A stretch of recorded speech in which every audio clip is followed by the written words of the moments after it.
Hello everyone and welcome to Camping with Lenny. In this episode, we'll be reviewing the Outbound 3-layer non-stick butane camping grill. This episode is brought to you by Icebreaker, Move to Natural, Revo, NASA-born, performance-driven, Cotopaxi, built to last, sustainably sourced, ethically made, Spy Optic, a place where individuality has no bounds. Consider using the affiliated link in the description for your next purchase. You will help support future content on this channel. Thanks for your support.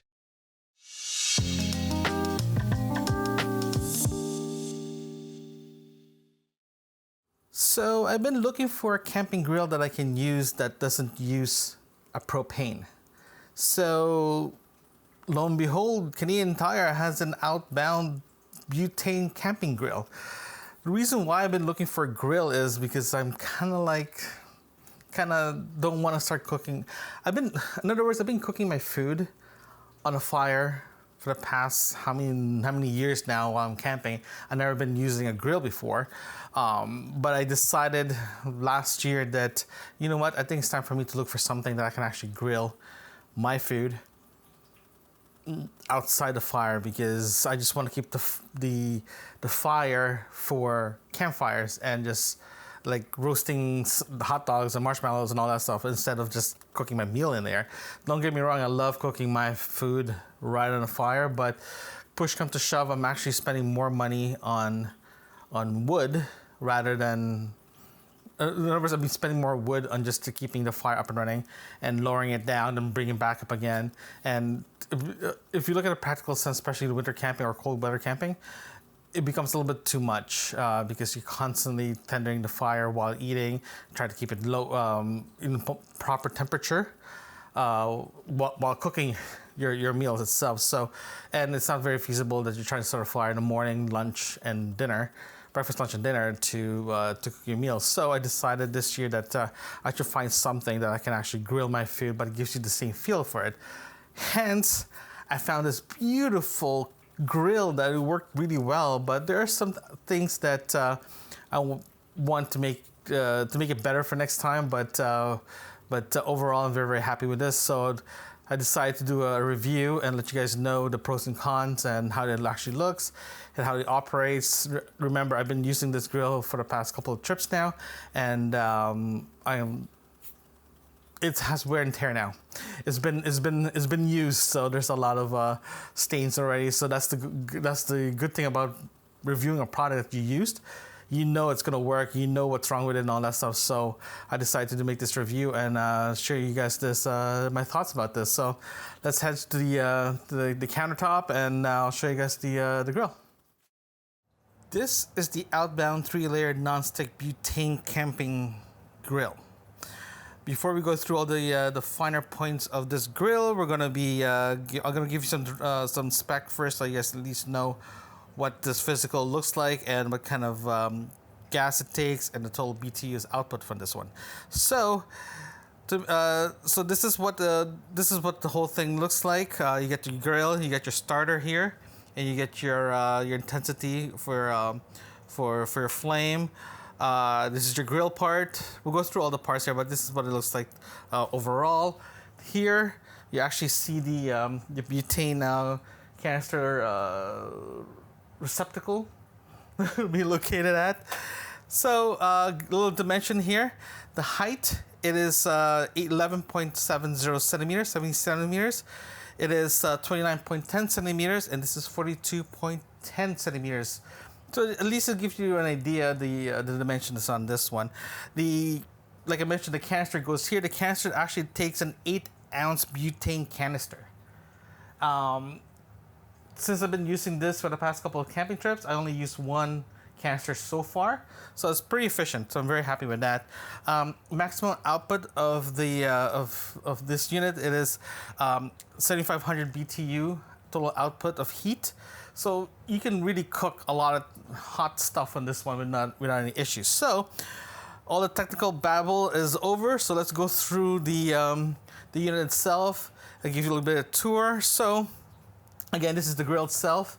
This is your this is where the intensity to for your flames. This is the lock and unlock. So if you have ever used a butane stove before, you put your canister in here, you close it, then you lock it. So this is actually sealed right into the to the nozzle, to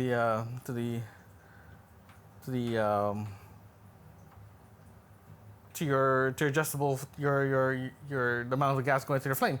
So to start it, you literally have to go around, push it all the way to the max, and just start it. As soon as you do that a couple of times, it'll start burning. So just gives you an idea how easy to use this grill is. When using, you can just put your what you're cooking up here. Good thing about this whole unit, when you're cooking something that's very oil high fat content or oil content, it actually goes to a drip pan. It goes to a drip reservoir in the middle, then goes to the pan, and goes to the side here. So you feel all your oils in here, all your grease will actually pull here, and you just pour it out. So before we go too much in depth in this one, I'm gonna dismantle this so you guys know what this looks like. So again, this is your grill. So you just lift this whole thing up. In here, this is where all your this is actually where the flames actually comes out on.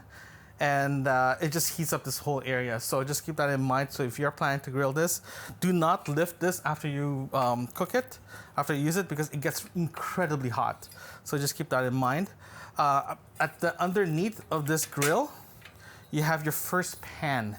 This pan here collects all the grease. It pours out in the spigot, and it goes down. There's a little hole here. Goes down a little hole here, then it will automatically go to this drip pan, this drip pan right here. So it's very, to be honest with you guys, it's very efficient because I don't get any grease in this area here, only just debris, right? So it's very well designed, so I'm very happy with that. To remove this drip pan here, there's actually a little hook here, so you just have to lift this up and remove. So one thing that you guys have to keep this in mind, this part right here, it gets very greasy very fast. So if you're planning to clean this, just grab an old toothbrush and just brush this and you're good to go. It does burn, your grease do collect and burn, so that's normal. So just keep that in mind. It's very normal. You don't have to go worry about this is dirty. I scrubbed this so many times already. It's clean now. So just to put it back, you just over here, just put it here and just make sure that you guys see it. Just lock it into place. Put it back here, and you're good to go. So it's a very straightforward barbecue grill, and it does pack very well. It has its own carrying case, and it's a very neat product, to be honest with you guys. It's way smaller than a regular propane grill that you normally get. This one is a lot more durable. And it's easy to clean. As soon as you finish using it, just clean it up and you're good to go. Okay, so let's talk about pros and cons here.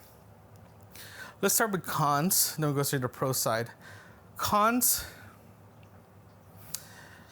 if you're planning to wash this on while camping, just make sure you bring extra like toothbrushes, old toothbrushes, so you can clean all this.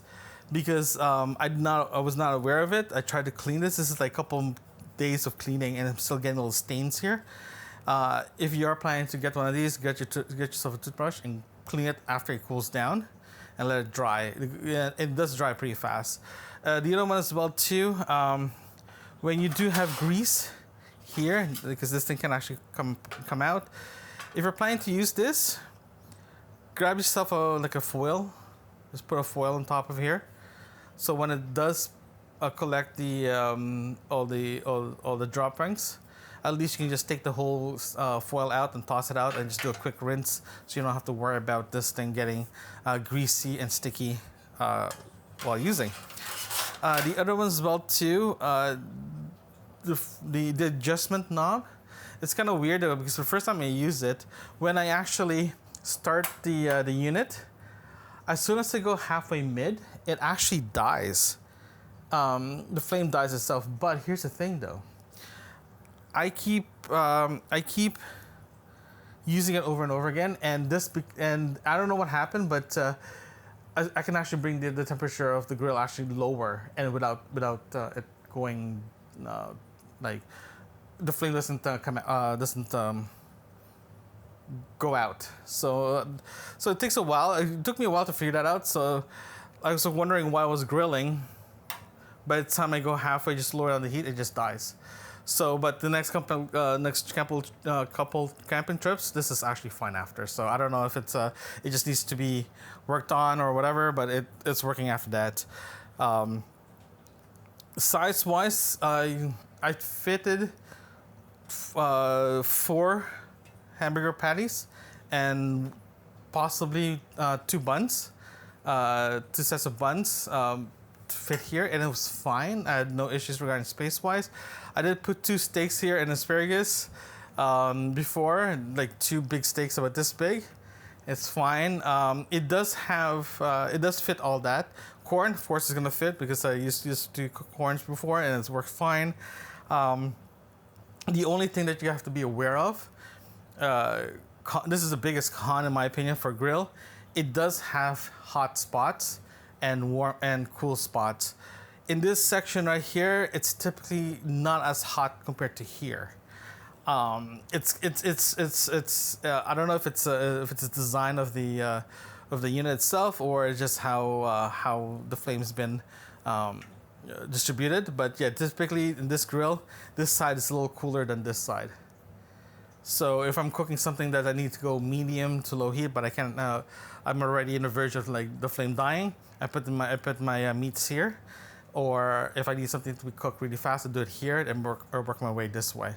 So again, each grill will be different. So you just have to figure it out on your own grill when you pick one up. Okay. The other one as well too that I wanna mention is as part of the cons is right here. This ideally is a great design. But like I mentioned before, there is hot spots and cool spots. I think they have to redesign the fins here or how they distribute the heat. Plus on top of that too, it is right here, especially here, I'll show you guys. Like I mentioned before, right here, this is, I don't know what's up because this gets really, really dirty, really fast, all these fins here. And it can be very hard to clean while camping. If you're at home, fine. If you're trying to camp with this, just be aware that this gets incredibly greasy, and using a toothbrush to clean this worked out well. So that means you have to bring additional things to bring to clean your grill compared to before. If you're just using a regular grill, so that's that. The other one as well too, as a con is like here. The debris. I purposely left the debris here to show you guys that it can get very dirty here. The good news is it's not greasy. It's just dirty. So be aware of that too when you have this when you have this grill. It does collect debris here. So just be aware of that. Pros. If you already have a butane stove, this is a complement to the stove itself, and you have your own grill. If you are looking for alternative to fire, like grilling on a campfire, this is a great one too, especially car camping because it's not big. It's not too big compared to other propane equivalent. This is pretty small, right? And it's actually lighter than your equivalent to a propane. The other one as well too, it does have a case, so you don't have to worry about grabbing another case. Try to figure out how to carry this thing. Also, the footprint of this product itself is so small that when you literally just put it in the trunk and it's not going to take too much space at all. And also, this whole thing cost them less than $110 when I bought it on sale in Canadian Tire. That's Canadian. So if you guys can find equivalent to this wherever you are, I suggest you go for it because it's great value, great purchase. And again, if you already have a butane stove, you can still use the same canister and no issues there. But yeah, no, so that's my pros and cons on this one. Oh, sorry, one more thing I want to show you guys. This whole thing lifts as well too. So if you do need to get in there and clean, you can clean it properly. So just that's a little more things to love this thing. So it's easy to clean. So final thoughts. This product is very good. I'm recommending. Highly recommend this product. So what I'm going to do is I'm going to put a link of this product in Canadian Tire directly. It's I don't normally provide good reviews of products that for camping. The only time I do that if it's worth it, and this product itself works really well, worth it, and it's very affordable. The only consumable you have is actually the canister, but you can get a 3-pack. I think it still costs about $10 to $15 in Canadian Tire. So depending where you go, you can probably get it cheaper somewhere else. But it's a great little unit. I'm very, very happy with this unit, and yeah, this is awesome. Thank you very much for joining me. If you have any questions regarding this product, leave it in your comments. Leave it in the comment section. If you're in YouTube, just leave it in the comments. If you are listening to this in YouTube in the regular podcasting, audio podcast, go to campingwithlenny.com. You can leave your comments there. So I'll try to answer as much questions you have regarding this unit. Thank you very much. I'll see you guys next time. Thanks for listening. If you like what you're hearing, consider supporting this podcast by buying me a cup of coffee, link in the description. You can also visit campingwithlenny.com. There you can find other episodes and links that can help you on your next camping adventures. Thanks again.